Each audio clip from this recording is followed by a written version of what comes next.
Hi guys, so I just wanted to take some time to explain a couple more of our rules. I'm going to throw them in together because they do not need a whole big conversation, but must drink as much water as possible.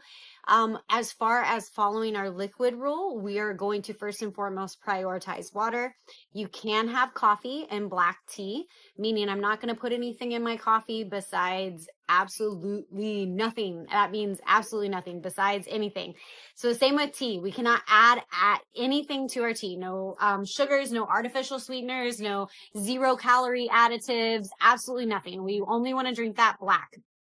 So our water is a little different though. So water, we can add some salt because as you start to increase your water intake, I know it sounds backwards, but you can drink too much water. And you want to make sure that your body's hydrating it. So you see all these hydration packs that they're like, oh my goodness, buy this one, buy this one, buy this one. It's going to help you get with your water. And it has like Gatorade. Liquid IV was one that I was really hooked on for a while, but it does have a lot of sugar and chemicals in it that we do not want to have for these 77 days. So my suggestion to you is to add some salt to your water. And then also some fresh lemon or lime, or even like the powdered crystallized lemon or lime that doesn't have absolutely anything else in it. You can add those in for some flavor, and you also want to make sure that you're adding that salt in. I'll put some recipes up of how I make my water, just so you guys can have that as an option as well. So after we break our fast, what are we allowed to have? So while you are allowed to have the water with the salt and lemon, and you can have your coffee and your black tea, after you break your fast, I do not want you drinking anything else. The only thing you can add in to your coffee or tea could be some fat whole milk.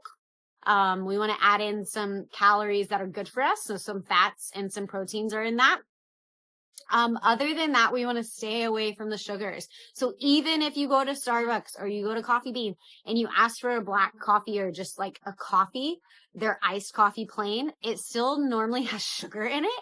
And I've learned this the hard way from like making coffee myself and then being in a pinch and going and buying theirs and be like, man, this tastes so good. And then I found out when I asked, yes, they're black coffee, unless you say absolutely nothing else in it, it will still have a little bit of sweeteners and things like that.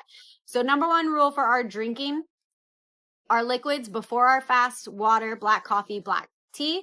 After our fast, we can add in some heavy cream, no sugar at all. We do not want to get hooked back on sugar, and we do not want to drink our calories, meaning I do not want to add in my honey and my carbs and all those other things into my drinks.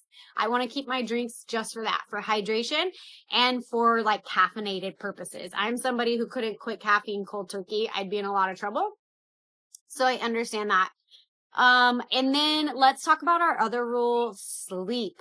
The reason this rule is on there is because I want you guys to develop healthy lifestyle habits. Sleep is so underrated. We live in a society today where we focus so much on work. Sleep when you're dead. Sleep is when our body repairs itself. Not only our physical body, like our muscles and things like that after we work out, but also our brain. So sleep is the most crucial thing that I think a lot of people overlook when they get into weight loss programs, and they wonder why they hit a wall, or they wonder why they're not feeling better. You have to prioritize your sleep. I'll probably put up some videos about like healthy sleep routines and making sure that we get back into healthy sleeping habits. But you should start paying attention to how much sleep you're getting, and if you're prioritizing that. And I get it, as a mom, as a parent, like that's our alone time, but you have to use that time wisely, and you have to take care of yourself. If you're only getting like 4 to 6 hours of sleep, you are never going to see the progress that you could possibly see. And so I'll try to come up with some strategy videos to help out with that as well. But that is why that rule is on there, and that is why it's important. You will not be as successful as you possibly could be if you are not sleeping. And that's every aspect of your life, not just weight loss. That's your work performance at whatever job it is you're doing, your home life, like how much energy you have to give back to your family after a long day.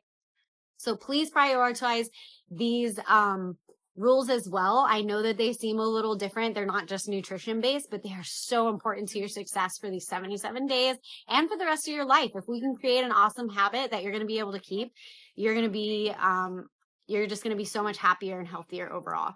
I'll probably post a video of my Fitbit.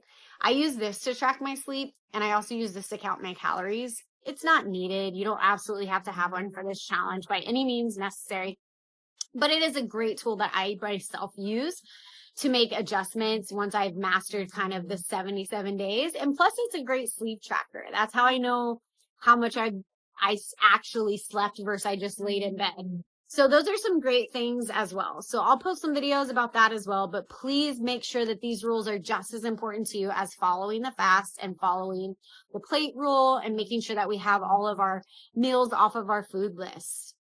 So I can't wait for you guys to get started. Please drop any questions below. And as always, make sure you like and subscribe.